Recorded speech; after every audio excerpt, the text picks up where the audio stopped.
आइए देखते हैं इकाई 5 में हमें किन किन विषयों पर अध्ययन करना है।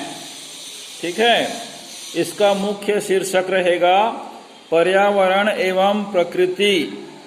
हमें पर्यावरण एवं प्रकृति के विषय में बहुत महत्वपूर्ण जानकारी इन इकाई में मिलने वाली है।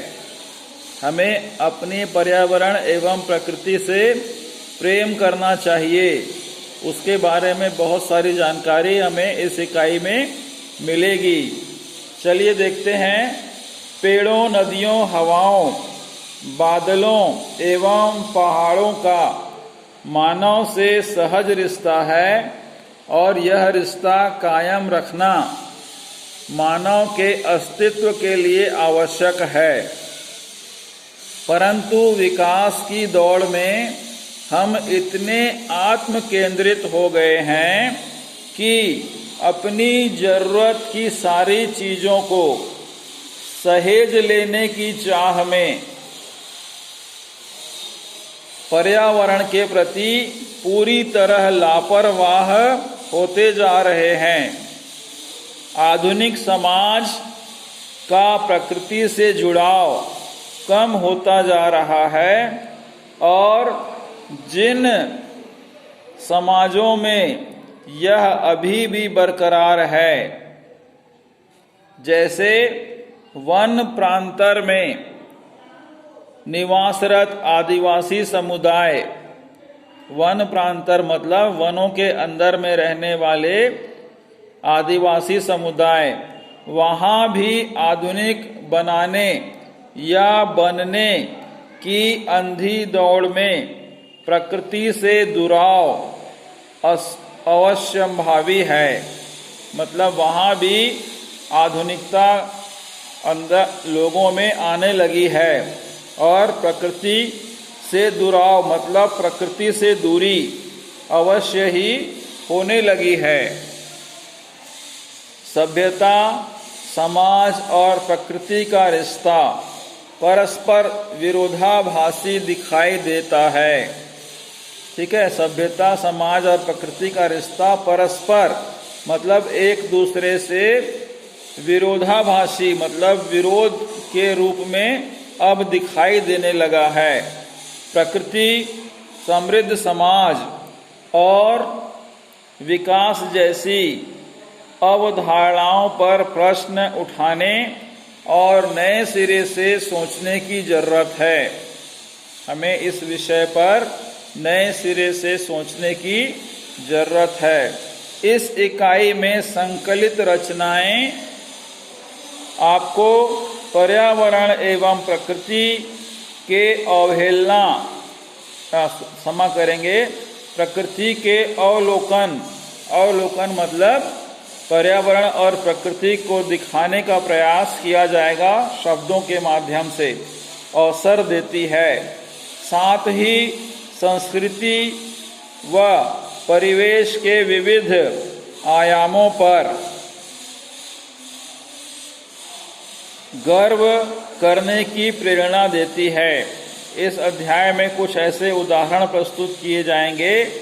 आयामों मतलब उदाहरण पर गर्व करने की प्रेरणा देती है, उनके प्रति संवेदनशीलता का एहसास कराती है, मतलब प्रकृति के प्रति दया भावना रखने की का एहसास कराती है। संवेदनशीलता मतलब हृदय से उसके प्रति दया की भावना रखने का एहसास कराती है। इतना ही नहीं, अपनी आने वाली पीढ़ियों को हम विरासत में क्या देना चाहते हैं। विरासत मतलब होता है संपत्ति के रूप में। हम अपने आने वाले छोटे बच्चों को क्या देना चाहते हैं, इसके प्रति एक बार पुनः सोचने के लिए प्रेरित करती है। ठीक है, डॉक्टर मुकुटधर पांडे ने ग्राम्य जीवन कविता में गांव के नैसर्गिक सौंदर्य, नैसर्गिक मतलब होता है जैसा है वैसी ही स्थिति में उसका सौंदर्य, प्राकृतिक सौंदर्य को मनोहारी चित्रण किया है। मनोहारी मतलब मन को हरने वाला, शब्दों के माध्यम से चित्रित करके बताया है। इसमें बताया गया है कि सभी तरह के समृद्धियों से पूर्ण होते हुए भी ग्रामवासी सहज जीवन जीते हैं। उनकी इस सहजता को उनकी अज्ञानता और भोलापन समझने की भूल करना उचित नहीं है। ठीक है। और अगली एक कहानी है मेघालय का एक गांव। मेघालय में एक गांव है जिसका नाम है माइली नोंग। एक रोचक यात्रा का वृत्तांत है। मतलब यात्रा का बहुत सारी बातें यात्रा के दौरान जो घटित होती हैं उसे वृत्तांत कहते हैं, यात्रा वृत्तांत। चित्रात्मक शैली में लिखा गया यह वृत्तांत हमें अनेक छोटे छोटे अनुभवों के जरिए एक ऐसे गांव का साक्षात्कार कराता है। साक्षात्कार मतलब मिलवाता है, जिसे कि भारतवर्ष का सबसे स्वच्छ गांव घोषित किया गया है। अपने प्राकृतिक परिवेश से परिचित कराने के साथ यहाँ के निवासियों की साफ सुथरी जीवन शैली से पाठकों को आकर्षित करना है। उसके बाद एक कविता है बूढ़ी पृथ्वी का दुख। इस इकाई में इस कविता को लिखने वाली लेखिका कवि हैं निर्मला पोतुल ने आधुनिक सभ्यता एवं विकासशील के दौर में धरती के बदलते स्वरूप और लगातार हो रहे प्राकृतिक संसाधनों के दोहन की समस्या को प्रभावी ढंग से चित्रित किया है। प्रकृति के दर्द को रेखांकित करती इस कविता में मानव के संवेदनहीन होने पर कटाक्ष किया है। संवेदनहीन मतलब जिन व्यक्तियों में किसी प्रकार की दया भावना किसी के लिए भी न हो, उन पर कटाक्ष किया है। मतलब उन्हें तीखे शब्दों में जवाब देने का प्रयास किया है। ठीक है। तो इस प्रकार से हम इकाई 5 में पर्यावरण एवं प्रकृति के विषय में पढ़ेंगे। ठीक है। तो आप भी इस कविता को, इस कहानी को ध्यान से पढ़ना है और आने वाले समय में ध्यान से इन वीडियो को सुनना भी है। ठीक है। जितना सुनेंगे उतना आपको अपना विषय आसानी से समझ में आएगा और लिखते बनेगा। प्रकृति और पर्यावरण से जुड़ना आज के समय में निहायती बहुत जरूरी है। प्रकृति हमें बहुत सारी चीजें देती है, परंतु इसके बदले हम प्रकृति को क्या देते हैं, इसके बारे में विचार करना जरूरी है। तो आइए देखते हैं 5.1 ग्राम्य जीवन, जिनके लेखक हैं मुकुटधर पांडे। इनके बारे में कुछ जानने का प्रयास करेंगे। उसके बाद अगले दिन इनकी कविता को पढ़कर बताने का प्रयास करेंगे। ठीक है। मुकुटधर पांडे का जन्म 30 नवंबर 1985 को छत्तीसगढ़ के जांजगीर चांपा जिले के बालपुर नामक गांव में हुआ। छायावाद का आरंभ इनकी रचनाओं से माना जाता है।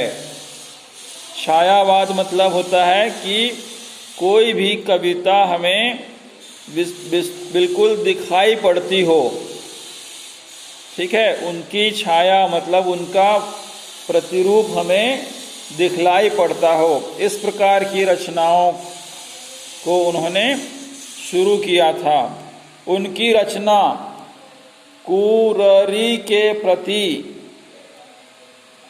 के प्रति प्रथम छायावादी रचना है।